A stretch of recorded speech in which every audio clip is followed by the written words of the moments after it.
6ème de Première Ligue et 22ème de Ligue des Champions, éliminé de la FA Cup, Manchester City vit une première partie de saison catastrophique vu le standing du club. C'est simple, les Sky Blues ont subi 9 défaites en 12 matchs, une série quasi inimaginable il y a encore quelques mois quand City était une vraie machine à gagner. Cette crise historique a marqué le club parce que ça faisait près de 20 ans qu'il n'avait pas connu ça. Pareil pour Pep Guardiola qui n'avait jamais perdu plus de 3 matchs de suite dans sa carrière d'entraîneur. Bref, Manchester City a touché le fond et a eu beaucoup de mal à remonter la pente. Nous sommes au mois de janvier, le mercato est lancé et City est sur tous les fronts avec une vraie volonté de changer les choses. Alors pourquoi les Citizens sont prêts à casser leur tirelire en pleine saison? On t'explique tout dans cette vidéo. 6 Première Ligue, une Ligue des Champions, 4 Cups, 2 FA Cup. Bon, on va pas dresser tout le palmarès de City depuis l'arrivée de Pep Guardiola parce qu'il est vertigineux. Toutes les bonnes choses ont une fin et le coach espagnol lui-même a reconnu que son équipe arrivait sur une fin de cycle. Qui dit fin de cycle dit renouvellement. Et pour se renouveler, il faut aussi savoir se séparer de certaines figures. Kyle Walker fait partie des 4 de Manchester City qui vont quitter le club, sauf que lui devrait partir dès cet hiver comme l'a annoncé Pep Guardiola. But now in his mind is he would like to explore already, to go another country to play the last years for many reasons, and for that reason, I prefer, play another players like his mind is here. That's all.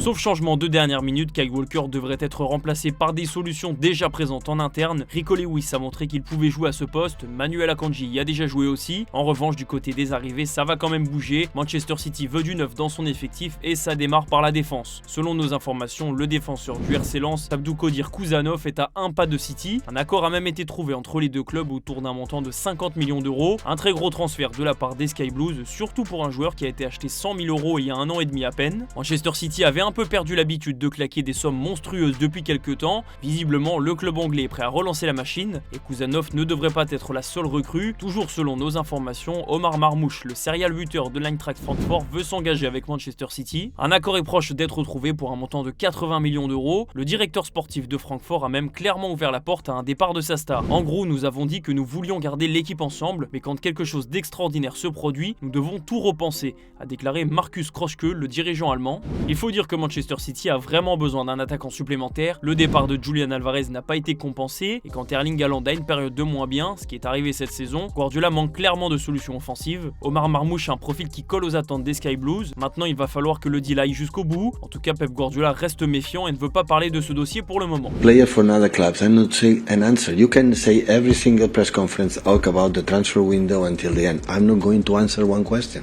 Don't go in that way. So in the past happened the same. So I was clear, right? Yeah, and I've also sat here and done this as well. You can listen. You can try it. You can try it anytime you want. No problem at all. But you know my answer. We will know my answer. Si les deux opérations vont au bout, on devrait déjà être à 130 millions d'euros de dépenses et Manchester City n'a pas prévu de s'arrêter là. D'après les infos de Sky Allemagne, Vitor Reis, le jeune défenseur de Palmeiras, devrait lui aussi s'engager au sein du club anglais pour 40 millions d'euros. Un billet de plus pour City, il reste 2-3 détails à régler mais le Brésilien, qu'on appelle le nouveau Thiago Silva, devrait rapidement arriver chez le champion d'Angleterre en titre. En gros, si Manchester City boucle cette opération en plus, Guardiola pourrait aligner une défense centrale totalement inédite avec Kouzanov et Rice. On vous a parlé de renouvellement, en voici la preuve. À côté de ça, il y a d'autres rumeurs qui gravitent autour de Manchester City, le nom de Jarrad Branthwaite est cité, mais tous les gros clubs de Première Ligue sont intéressés et avec les arrivées prévues de Kouzanov et Rice, ça serait surprenant que Branthwaite débarque cet hiver. L'autre grosse piste des Sky Blues, c'est Martin Zubimendi. L'international espagnol était tout proche de signer à Liverpool l'été dernier. Finalement, il a préféré rester à la Real Sociedad, un choix qu'il regrette un peu. Maintenant, City est sur le coup parce que Rodri s'est gravement blessé en tout début de saison. Et on a vu avec la série catastrophique qui a suivi qu'il était clairement le joueur clé de cette équipe. Zubimendi est ciblé par les dirigeants Citizens, mais il y a plus de chances que le transfert se fasse l'été prochain parce que déjà la Real Sociedad ne veut pas s'en séparer en pleine saison. Et le problème pour City, c'est que selon le Daily Mail, Arsenal serait proche de le faire venir pour 60 millions d'euros. Il devrait arriver l'été prochain. L'autre gros dossier de Manchester City, c'est le poste de gardien de but. Il y a quelques mois, Pep Guardiola n'était pas très optimiste concernant l'avenir d'Ederson. I don't know. He has to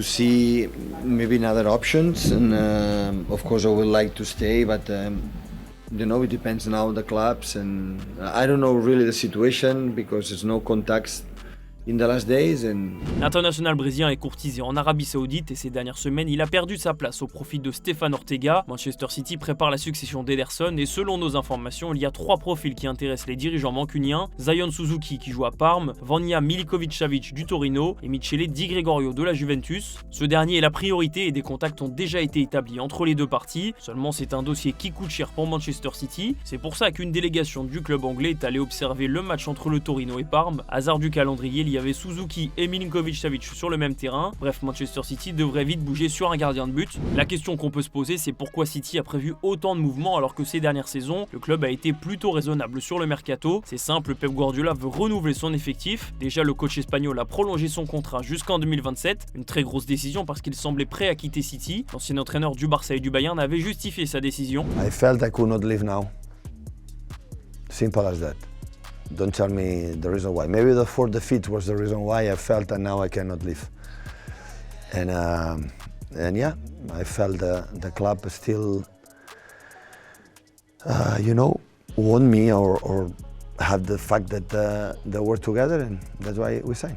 Avec la série difficile de City, Pep Guardiola a compris qu'il fallait changer pas mal de choses dans son effectif. Alors le mercato est une période cruciale. Si les Sky Blues ont été discrets ces dernières saisons, c'est parce que l'équipe tournait bien. Encore mis quelques transferts d'ajustement, il n'y avait pas de raison de recruter pour recruter. Et pourtant, il y a quelques mois, Pep Guardiola pensait tout le contraire. Le club voulait faire la reconstruction l'été dernier, mais j'ai dit non. Je pensais qu'avec ces gars-là, on aurait pu encore gagner. Mais malheureusement, les blessures sont arrivées. Maintenant, je me dis que waouh, on aurait peut-être dû faire cette reconstruction. Et si Manchester City sort de 4 saisons exceptionnelles, et depuis le début de saison, on remarque que les cadres ont clairement baissé de régime. Phil Foden est très loin de son statut de meilleur joueur de la première ligue la saison passée. Ilkay Gundogan ne justifie pas vraiment son retour. De Bruyne est dans le dur. Haaland aussi a des périodes de moins bien. Et que dire de Jack Grealish qui a passé une année entière sans marquer le moindre but. D'ailleurs, Pep Guardiola n'a pas manqué de lui rappeler qu'il était loin de son meilleur niveau. Match he looks himself, and we see the contention.